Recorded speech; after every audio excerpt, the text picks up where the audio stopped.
So, puncture time. You've got a screw or nail stuck in your tyre, and this morning the missus has come back with a nice lovely Phillips screw stuck in the tyre. So first thing you do, you rush off and go and get a new tyre. Wrong. First thing you want to do is get on eBay and get yourself one of these. So it's a car tyre puncture repair kit, and I promise you that these things last and they don't leak. So I'm going to show you how to use this. And it'll also save you a bit of money, because this is a half decent tyre, load of tread left on it. It's only on our lass's work car that she uses, she's a carer.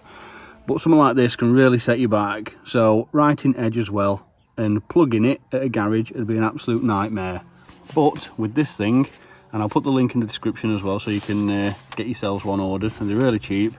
I want to show you how to get this screw out, which is quite self-explanatory. I want to show you how to plug it, show you how this thing works, and ultimately save you some money. So first thing you want to do, get your jack under your car just till it's biting, and then get your nuts loosened off.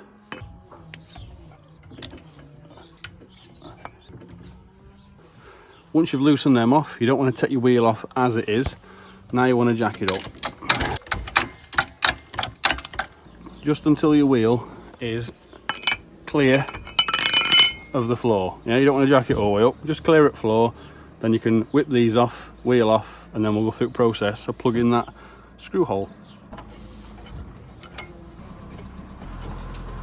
And then it's just wheel off, and there's your screw. Now inside this kit you've got your instructions, tells you how to use it, so you'll need to read them once to know how to use this. Then you've got these, so these are what you're going to be plugging it with, the hole. There's some that I started earlier. You've got your sort of borer tool, so that where your screw's been, you'll bore your actual hole out with that, because obviously a screw in there, pulling one of those in, it's going to be more complex where the threads have been. So that will bore the hole out and make it nice and sort of smooth. Then you've got this tool, yeah? It's got a bit on it, because like I say, I've been using it. This is your threader, and I'll show you how to use that in a second. Then you've got your glue, which is also a lubricant while you use it. Little Stanley blade that comes with it, got to be careful with these, they're quite sharp. And then you get a little sort of pressure gauge as well included in this, and that's it. Right, so anyway, let's show you how to use all this stuff. So when it comes to taking a screw out, pretty self-explanatory. Just get yourself a screwdriver and just screw it out like that, look, see it coming? If it's a nail, just bear in mind you might have to get a tool underneath it, or even a flathead screwdriver, and just prise it out to where you can pull it, and then get some pliers on it. Last thing you want to do is snap it off or break it and it go inside your wheel. So just take extra care when you're taking this out. Bearing in mind, partner's been out, got a screw in tyre, and she's had to pump this up while she's been out this morning. So there's some pressure in it. So when you undo this, you're obviously going to lose a bit of air, but you just go through motions as you're doing it. I can always pump it back up anyway. And as you can see,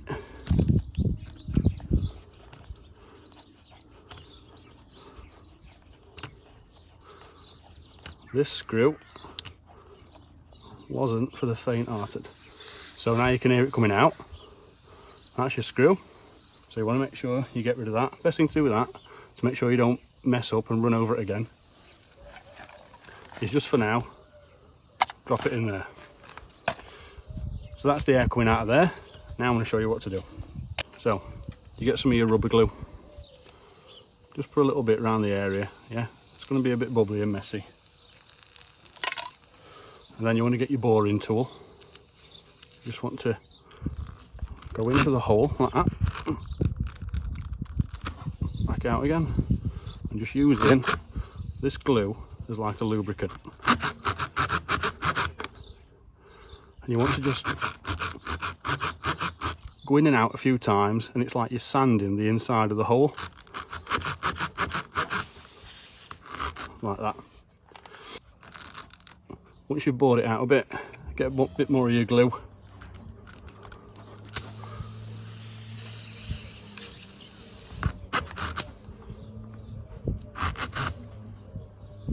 So now that tyre's about lost its pressure now.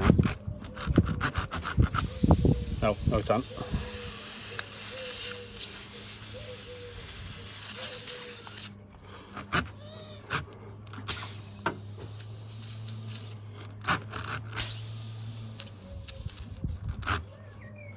Then, leaving your boring tool inside, get one of your strips. Now these are really fiddly, but that's the point of them, they're really tacky. And you want to just prise that open and then pull it off. If you've ever watched the film Venom, it's a bit like that. And then you want to just flatten one end best you can. Get it on your threader tool. The idea is to pull that through, sort of half its length, like that. So what this is going to do now is it's going to push into the hole to about there. Then as you pull it out, there's actually a blade at the bottom here. It's going to cut it, so it's going to double up and double up on itself again. So it's going to be shaped like that inside the hole. It'll cut it and you'll be left with a bit sticking up like that. So I'm going to show you that process now. So take your borer tool out.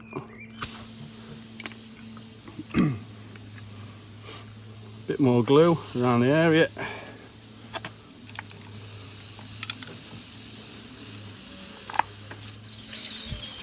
Like that. Messier the better, so you know it's going in. And then you want to push this inside the tyre.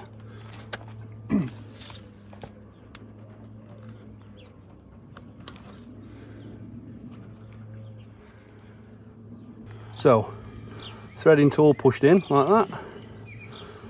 Now, when it's at that point, you want to pull it back out a little bit further and then pull it out, and you're left with this look. So if I just give you a better angle of that, these tabs were sticking out, and then you've pulled the inside back up inside there as well, and then it cuts it right at the top as it gets tight. That is what you should be left with. Now all you need to do is get your little blade that comes with it, and you just want to go flush, but don't worry about going it as low as possible. Like, if you can leave a bit sticking out, the better. Like that, look. If you just get it wide, just so it looks a little less threatening for you. That is your plug, and there is no air coming out of that whatsoever. So now it's plugged in. It's really tacky. It'll fill that hole up all the way up the channel where the screw's been in and where you've bored it out, and it sort of molds itself inside. I just put a bit of water on that. Absolutely no leaks whatsoever. And I've done so many tyres on my cars with these, just as like quick fixes, and it's lasted, and I've got a decent tyre I can put back on the car, and most importantly, my missus is a carer. She can get off back to work and she's not delayed anymore. So another one done for the missus. And again, you don't have to trim it flush with tyre, you can do, but if you leave a bit sticking out like that, as you drive it mushrooms over the top of this hole as well, and then it sort of like creates an outside patch as well as an inside patch. You've got to remember, on the inside it's quadrupled up before it's pulled back through, so it's mushroomed on inside, and that's the important bit, because that's where your pressure's pushing out. But now that's not leaking, I can put it back on the car, get some wind in it, job done. There's loads of different people selling these, so I'll put the link in the description for this one.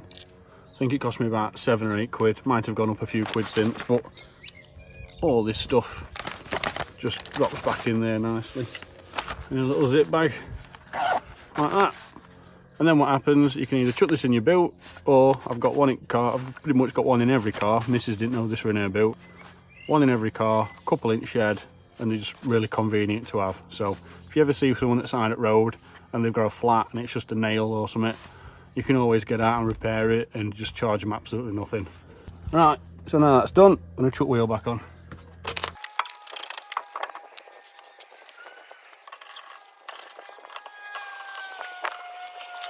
Right, so now they're nipped up, I can drop car down and tighten them up. And as you can see there, full weight at cars back on that tyre, managed to catch just enough wind in it where it needs pumping up, but it's not completely flat. So it's not like you're knocking tyre off at Beater you can still keep enough wind in it to then get your pump back on it and get it pumped up. So I'll pump it up now and just pump back on. Look, we've already got sort of 10 psi in there, so it's actually kept plenty of air in it for me to be able to like either go into a petrol station and pump it up, but if you've got a pump in your car, even better. And then once she's up, get your dust cap back on. There's the plug, just so it's not all the fraud fire or absolutely no air bubbles coming out of that whatsoever. Airtight, watertight, you name it, these things do not leak. So there you have it, nice and easy fix. Don't cost much, it's like 10 quid and you'll probably do, I think you get 20 strips in here. I could be wrong, you might get more. But for the sake of a tenner, or I think it's about 8 quid, you can get them cheaper if you shop about, but for this particular one, I think it's about 8 quid. It's worth having it. Get one in each car. If you get a screw or a nail in your tyre, or even know someone, or see something on Facebook and someone's got a nail in the tyre, you can nip out, get it sorted, and you don't need a cape to be an hero. Absolutely airtight, not going nowhere. The best thing you can do as soon as you've done it is just take it for a quick spin, just to mould it in and just get its shape taken and everything. Because they're quite tacky and sticky, it is red, but over time, muck and tar and all stuff off the road will stick to it, and it just goes same colour as your tyre and you can't tell it's there. Anyway, not much of a fishing video. I know majority of stuff I do is fishing, but just a quick car repair for you all, showing you all how you can save a few quid.